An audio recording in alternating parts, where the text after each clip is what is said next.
The morning sun filtered through the tall windows of Kensington Palace as Catherine, Princess of Wales, carefully adjusted the delicate headpiece that would complement her elegant white dress. Today was no ordinary day. It was King Charles III's coronation, a historic moment that would mark the beginning of a new era for the British monarchy. The palace buzzed with quiet activity as staff members made final preparations for what would be one of the most significant royal events in decades. Prince William stood before an ornate mirror, straightening his ceremonial uniform with practiced precision. As the heir to the throne, he understood the weight of this moment better than most. The gold braiding on his uniform caught the morning light, and his polished metals reflected years of service and dedication to the crown.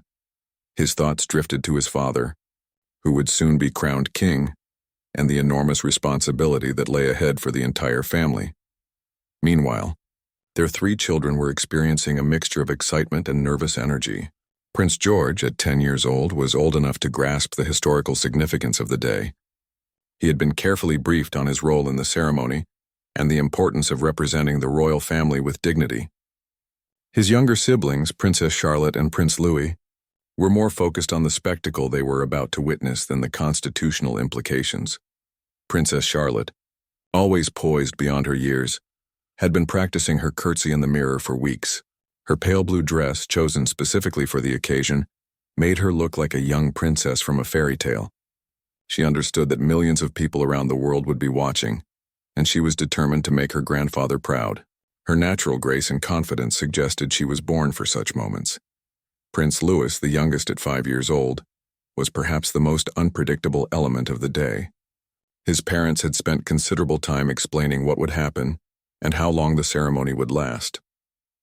They knew that keeping an energetic 5-year-old engaged during a lengthy religious service would be challenging, but they were hopeful that the grandeur of Westminster Abbey would capture his imagination. Catherine had chosen her outfit with meticulous care, working closely with designers to create something that would be both respectful of the solemnity of the occasion and reflective of her personal style. Her white dress symbolized new beginnings, while her headpiece incorporated elements that paid homage to British craftsmanship. Every detail had been considered, from the length of her gloves to the style of her shoes.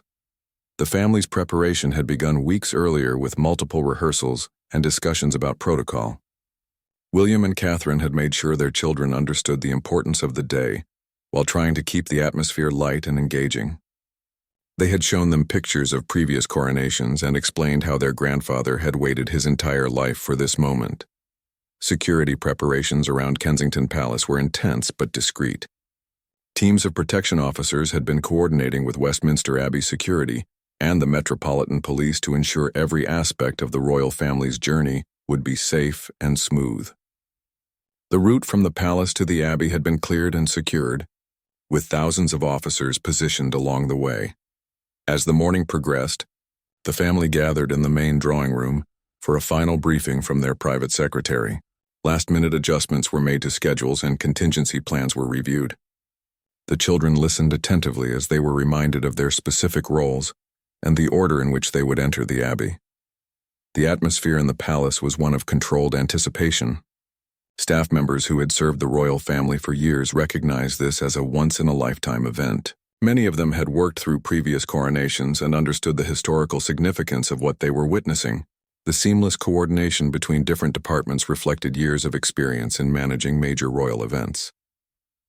Outside the palace gates, crowds were already beginning to gather despite the early hour. Royal enthusiasts, tourists, and members of the media had secured prime positions to catch a glimpse of the family as they departed for Westminster Abbey. The excitement in the air was palpable, with people from around the world having traveled specifically to witness this historic moment. Catherine took a moment to speak privately with each of her children, offering gentle reminders and words of encouragement. She knew that George, as second in line to the throne, would face particular scrutiny, and she wanted to ensure he felt confident and supported. Charlotte received praise for her composure and maturity, while Louis was given extra attention to help him understand what lay ahead. The final preparations included a review of the seating, arrangements at Westminster Abbey, and the specific moments when the family would need to stand, bow, or participate in the ceremony. Every gesture had been choreographed to reflect the dignity and respect appropriate for such a momentous occasion. The children had practiced their movements until they became second nature. As departure time approached, the family members made their final checks in the mirror, ensuring that every detail of their appearance was perfect. The weight of history seemed to settle over them as they prepared to step out into the public eye and take their places in a ceremony that would be remembered for generations to come. The grand entrance of Kensington Palace opened to reveal a magnificent sight as the royal family emerged into the crisp morning air. Catherine walked with elegant grace, her white dress flowing behind her as she moved toward the waiting state limousine. The vehicle, polished to perfection, gleamed in the sunlight as protection officers took their positions around the perimeter. The moment had arrived to begin their journey to Westminster Abbey. Prince William helped his children into the vehicle, ensuring they were comfortable and properly seated for what would be a ceremonial drive through the heart of London. George sat tall and straight, clearly aware of the cameras capturing every moment of their departure. Charlotte smoothed her dress carefully as she settled into her seat, while Louis pressed his face to the window, fascinated by the crowd of people who had gathered to see them leave. The driver, specially trained for royal occasions, began the carefully planned route through London's historic streets. Their journey would take them past some of the capital's most iconic landmarks, allowing thousands of spectators to catch a glimpse of the future king and his family. The route had been selected not only for security reasons, but also to give the public maximum opportunity to participate in this historic day. As the limousine pulled away from Kensington Palace, the crowds lining the streets erupted in cheers and applause. People waved British flags enthusiastically, many having waited for hours in the cold morning air just for this brief moment. Children sat on their parents' shoulders to get a better view, while elderly spectators who remembered previous coronations wiped tears from their eyes at the sight of the young royal family. The journey through Hyde Park Corner provided a spectacular view of the crowds that had gathered throughout central London. Police estimates suggested that over 1 million people had come to the capital to witness the coronation festivities. Street vendors sold commemorative items, and the atmosphere was festive despite the early hour. The royal family could see the sea of people stretching as far as the eye could see.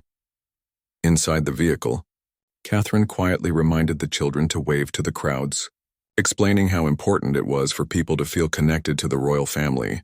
George took his responsibility seriously, offering dignified waves to the enthusiastic spectators. Charlotte's natural charm shone through as she smiled and waved with genuine warmth, while Louis alternated between waving and pointing excitedly at the decorations that adorned the street.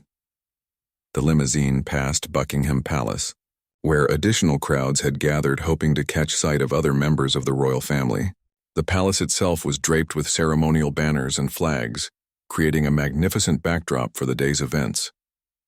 Security personnel were positioned at every corner, their presence both visible and reassuring as they maintained order among the massive crowds. As they approached Parliament Square, the true scale of the day's events became apparent. Westminster Abbey stood majestically before them, its Gothic spires reaching toward the sky like ancient fingers pointing to heaven. The building had been the site of royal coronations for nearly 1,000 years, and today it would witness another chapter in British royal history. Scaffolding and temporary structures indicated the extensive preparations that had been made for the ceremony. The streets around the Abbey were lined with international dignitaries, foreign royalty, and distinguished guests from around the world. Diplomatic vehicles bearing flags from dozens of nations created a colorful procession of their own. The global significance of the event was evident in the diverse crowd of world leaders who had traveled to London to witness the coronation of Britain's new monarch. Television crews from major networks around the world had positioned themselves at strategic points along the route, their cameras capturing every moment of the royal family's journey. Commentary in dozens of languages filled the airwaves as broadcasters described the scene to audiences in every corner of the globe. The estimated worldwide television audience for the coronation was expected to exceed 2 billion viewers.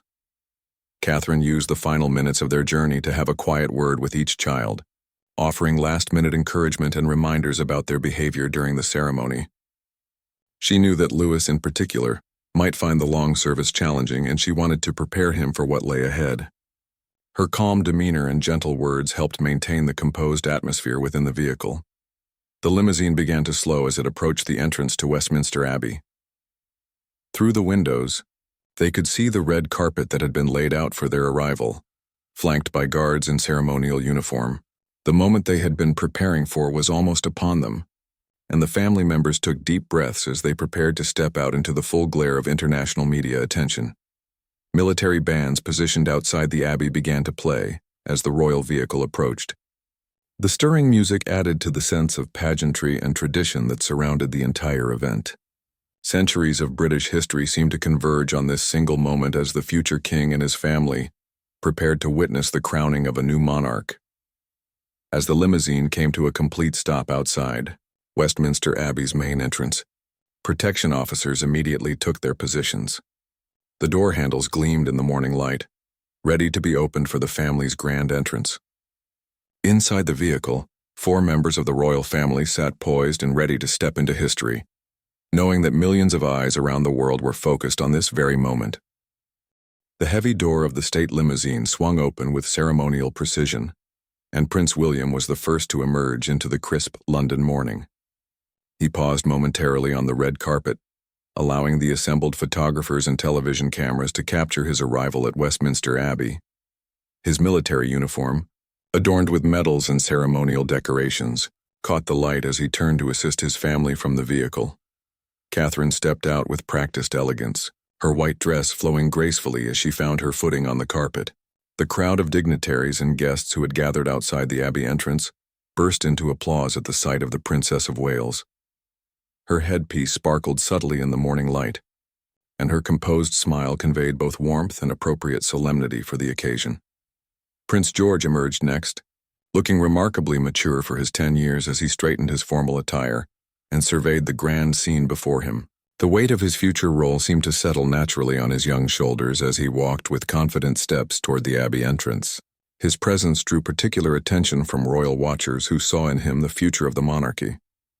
Princess Charlotte followed with the natural poise that had become her trademark at public events. Her pale blue dress complemented the overall color scheme that the family had carefully coordinated for the day. She offered a small wave to the cameras before taking her place beside her parents, demonstrating the perfect balance of friendliness and royal protocol that would serve her well in years to come. Prince Louis, the youngest member of the group, stepped out with wide eyes that took in every detail of the spectacular scene surrounding Westminster Abbey. The 5-year-old's natural curiosity was evident as he looked up at the ancient stone walls and Gothic architecture that towered above him.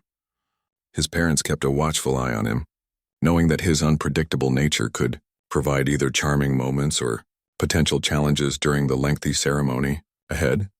The family moved together along the red carpet toward the great west door of Westminster Abbey, their footsteps echoing softly against the ancient stone around them.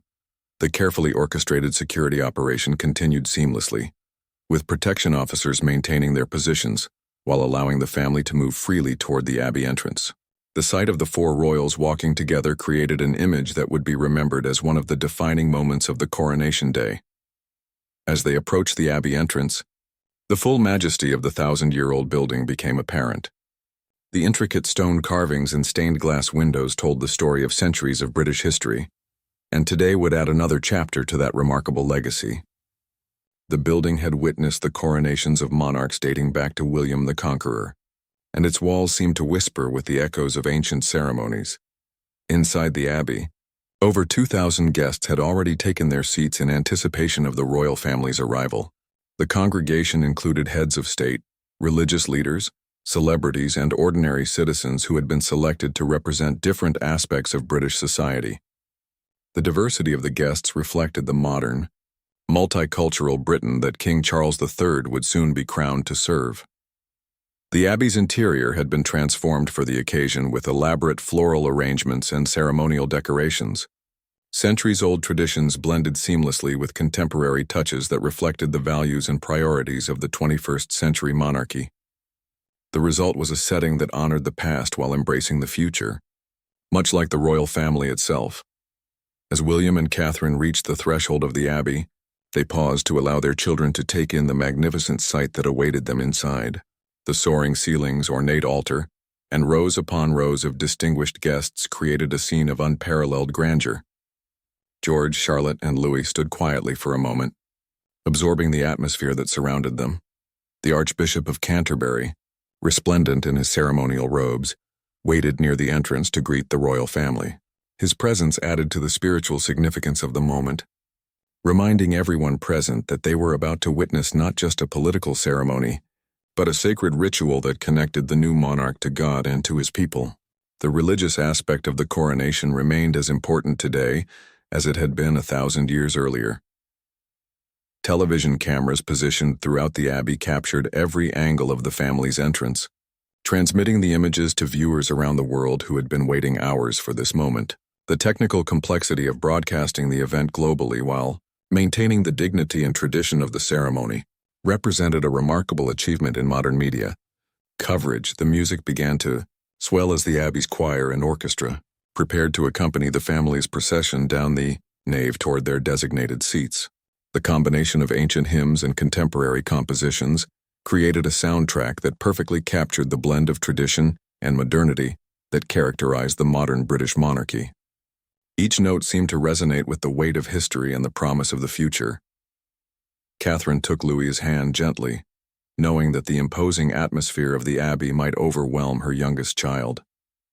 Her maternal instincts remained sharp even in the most formal of circumstances, and she was prepared to provide comfort and guidance throughout the lengthy ceremony that lay ahead. William nodded approvingly at his wife's attention to their son's needs. The family began their slow procession down the abbey's central aisle, their footsteps muffled by the ancient stone floors that had been worn smooth by centuries of royal ceremonies. Around them, the congregation rose in respectful acknowledgement of their presence, creating a wave of movement that rippled through the abbey from front to back. As they walked toward their seats, the full significance of the moment seemed to settle over the family. They were not just attending a ceremony. They were participating in the continuation of a tradition that stretched back through the mists of time, connecting them to every monarch who had been crowned in this sacred space. The magnificent Westminster Abbey fell into a reverent silence as the royal family took their designated seats in the front row, facing the altar where King Charles III would soon be crowned.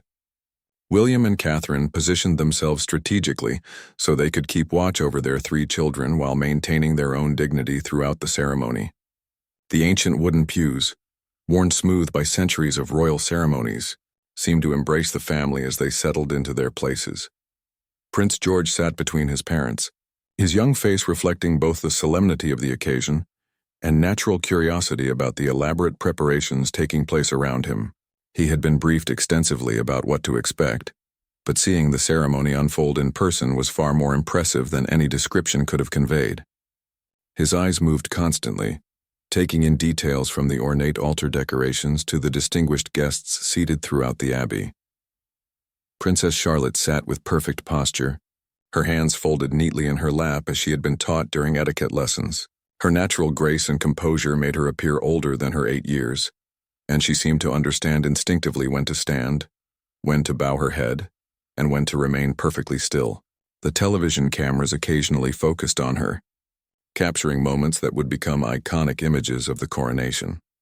Prince Louis, positioned between his mother and sister, displayed the restless energy typical of a 5-year-old boy attending a lengthy formal ceremony.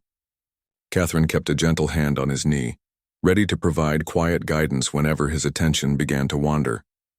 She had prepared small silent activities to help keep him engaged during the more challenging portions of the service, knowing that his behavior would be scrutinized by millions of viewers worldwide.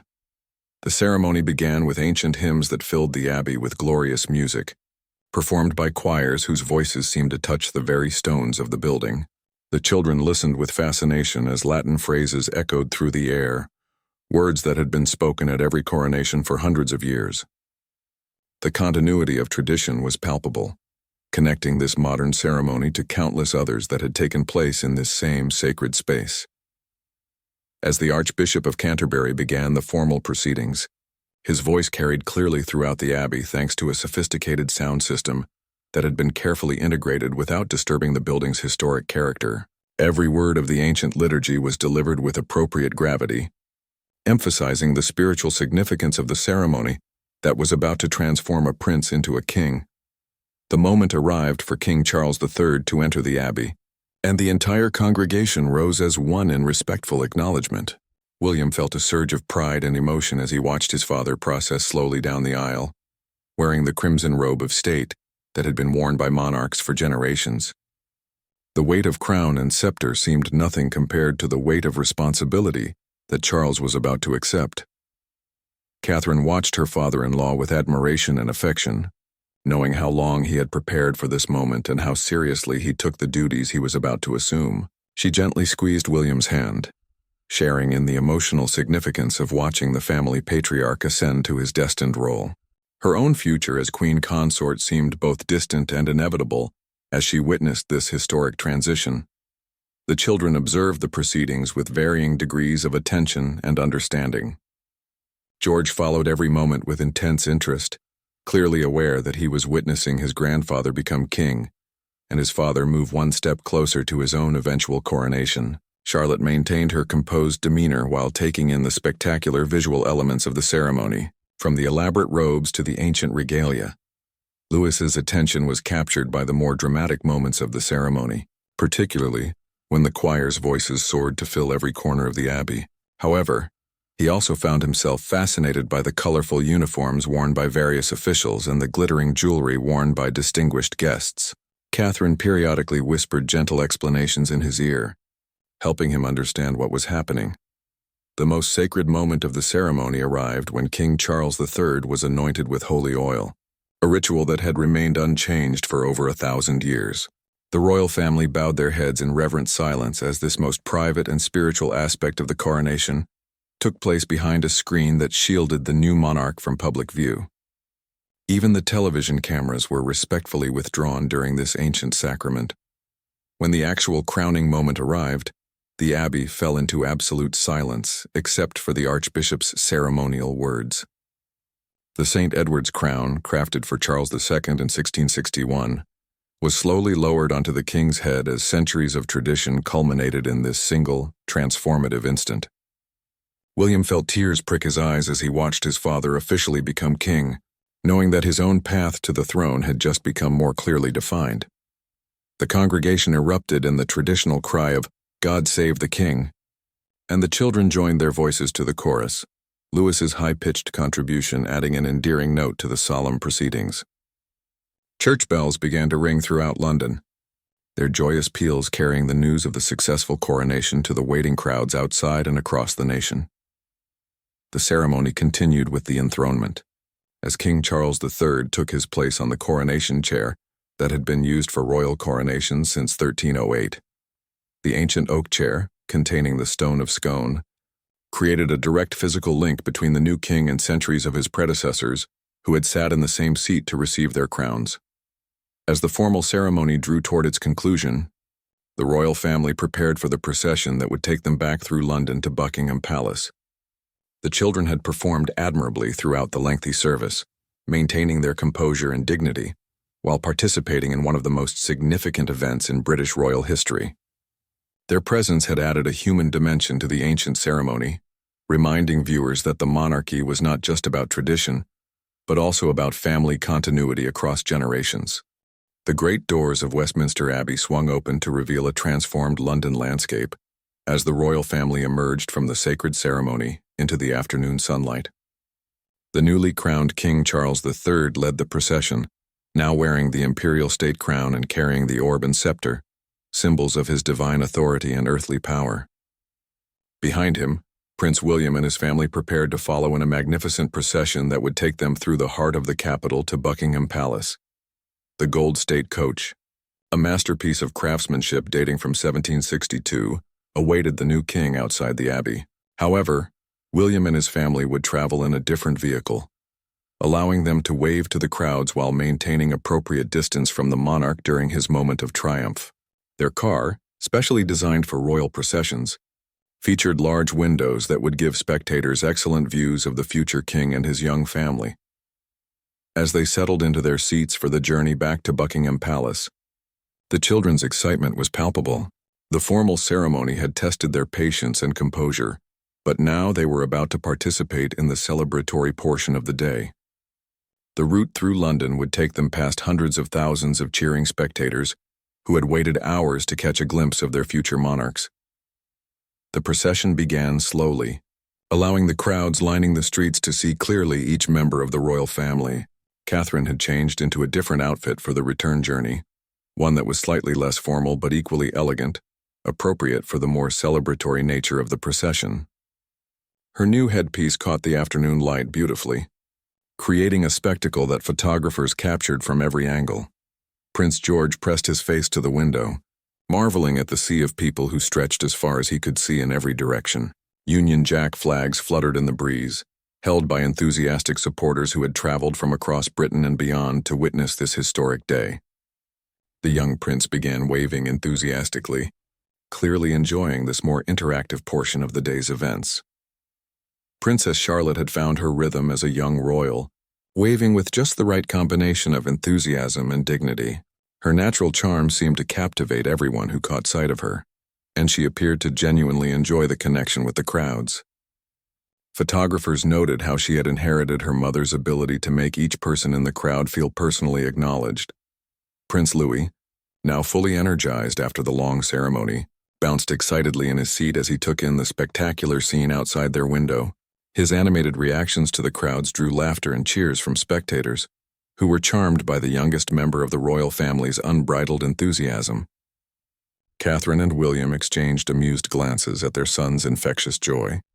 The route through Parliament Square showcased the best of British pageantry, with military bands positioned at regular intervals playing stirring marches that added to the festive atmosphere. The sound of brass instruments and drums created a musical backdrop that perfectly complemented the visual spectacle of the royal procession. Street performers and entertainers had also positioned themselves along the route, adding to the carnival-like atmosphere. As they traveled along Whitehall, past the buildings that housed the machinery of British government, the constitutional significance of the day became apparent. The newly crowned king represented the continuity of democratic monarchy, and his family embodied the future of that institution. Civil servants and government officials lined the windows of their offices, many taking photographs of this historic moment. The procession passed Trafalgar Square, where Nelson's column stood as a monument to British naval power and national pride. The famous square was packed with spectators who had secured prime viewing positions, many having camped overnight to ensure they wouldn't miss the royal procession. The fountains had been temporarily decorated with coronation colors, adding to the festive atmosphere that permeated central London. Along the Mall, the broad ceremonial avenue that leads directly to Buckingham Palace, the crowds reached their peak density. The tree-lined route had been transformed into a corridor of celebration, with every available space filled with enthusiastic well-wishers.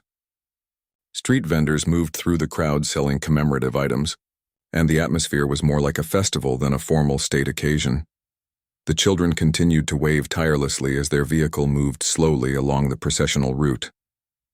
Their stamina and enthusiasm impressed their parents, who had worried that the long day might overwhelm their youngest family members. Instead, George, Charlotte, and Louis seemed to thrive on the energy of the crowds and the significance of the moment they were experiencing. Television helicopters circled overhead, broadcasting aerial views of the procession to audiences around the world. The images showed the full scale of the crowds that had gathered to witness the coronation celebrations, with people filling every street, park, and available viewing space throughout central London. The global television audience was estimated to be watching one of the most widely viewed events in broadcasting history. As Buckingham Palace came into view, the excitement level seemed to increase both inside the royal vehicle and among the crowds lining the street. The palace, draped with ceremonial banners and surrounded by perfectly maintained gardens, represented the heart of the British monarchy. The famous balcony, where the royal family would soon appear, was already prepared for the traditional post-coronation appearance. The procession turned through the palace gates, where additional crowds had gathered in hopes of securing the best positions for the balcony appearance that would follow. The children peered through the car windows at the familiar building where they had attended many family gatherings, but today it looked different, transformed by the significance of the coronation celebrations. As their vehicle came to a stop in the palace courtyard, the family prepared for the final public appearance of the day. The balcony moment would provide the perfect conclusion to a day that had begun with ancient ceremony and continued with joyous celebration. The children straightened their clothes and prepared their best smiles, ready to face the crowds one more time as newly minted members of the court of King Charles III. The moment the royal family had been building toward all day finally arrived as they gathered inside Buckingham Palace, preparing for their appearance on the famous balcony that overlooked the Mall. Through the tall windows, they could hear the roar of the massive crowd that had assembled below, their voices creating a continuous wave of excitement and anticipation. The newly crowned King Charles III, still wearing the imperial state crown, stood ready to greet his subjects from the most iconic vantage point in the British monarchy.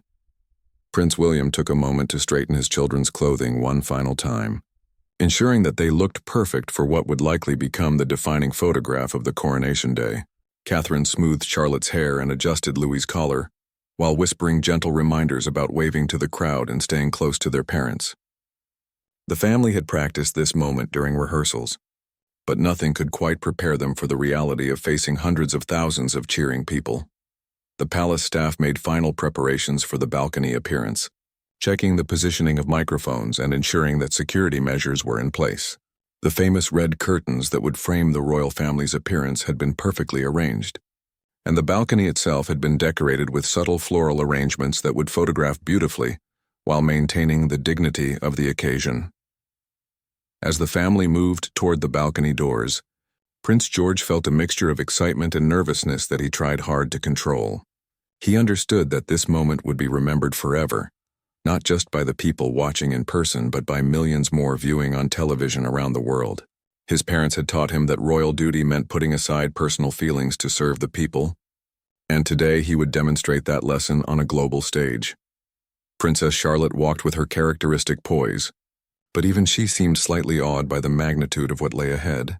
The sound of the crowd was unlike anything she had experienced before, a continuous roar that seemed to shake the very foundations of the ancient palace. Her mother's reassuring presence beside her provided comfort and confidence as they approached the moment that would mark her as a true member of the working royal family. Prince Louis, despite his young age, seemed to sense the importance of what was happening around him. His earlier exuberance had been tempered by the gravity of the moment, though his natural enthusiasm remained barely contained beneath the surface. Catherine kept a protective hand on his shoulder, ready to guide him through what could be an overwhelming experience for such a young child. The balcony doors opened, and King Charles III stepped out first, immediately greeted by a thunderous cheer from the crowd that stretched as far as the eye could see down the Mall. The sight was breathtaking, hundreds of thousands of people waving flags, holding signs and celebrating the dawn of a new reign. The new monarch raised his hand in acknowledgement, and the crowd's response was deafening. Prince William and his family followed the king onto the balcony, and the crowd's excitement reached new heights at the sight of the future king with his young family. The children's appearance drew particular enthusiasm from the assembled masses, who saw in them the promise of the monarchy's continued relevance and appeal to younger generations. Photographers positioned throughout the crowd captured every angle of this historic moment. The view from the balcony was spectacular, showing the full extent of the celebration that had taken over central London. The Mall had been transformed into a river of red, white, and blue, with Union Jack flags creating a colorful carpet that stretched from the palace gates to Admiralty Arch. Street performers, military bands, and ordinary citizens had combined to create a festival atmosphere that perfectly captured the joy of the occasion. Prince George stood tall beside his father, waving to the crowd with growing confidence as he began to appreciate the positive energy flowing up from the masses below.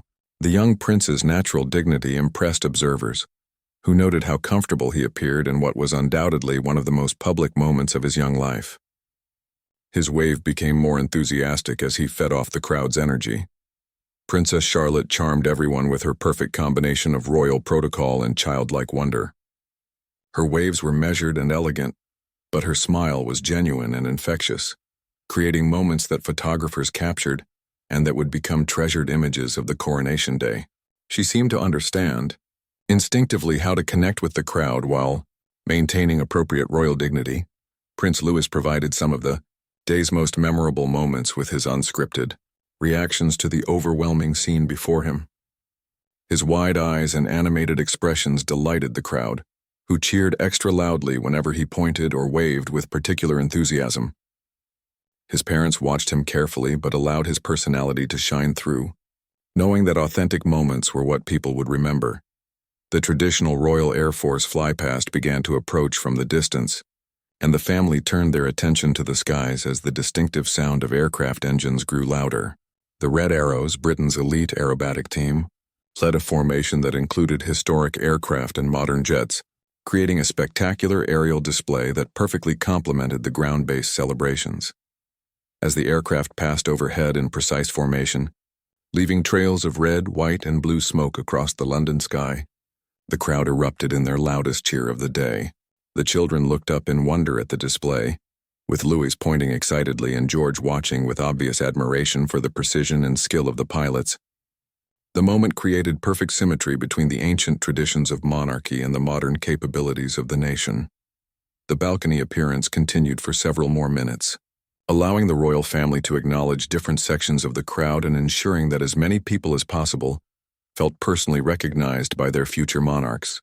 Catherine and William made sure to direct their children's attention to various parts of the gathering, teaching them how to connect with their future subjects. As the formal balcony appearance drew to a close, the family took one final look at the spectacular scene before them. The sea of happy faces, the ocean of flags, and the atmosphere of celebration created a perfect ending to a day that had begun with ancient ceremony and concluded with joyous public festivities. King Charles III had been successfully crowned, and the next generation of royals had been introduced to their people in the most public way possible. The family waved one last time before stepping back into the palace, knowing that they had participated in a moment that would be remembered and celebrated for generations to come.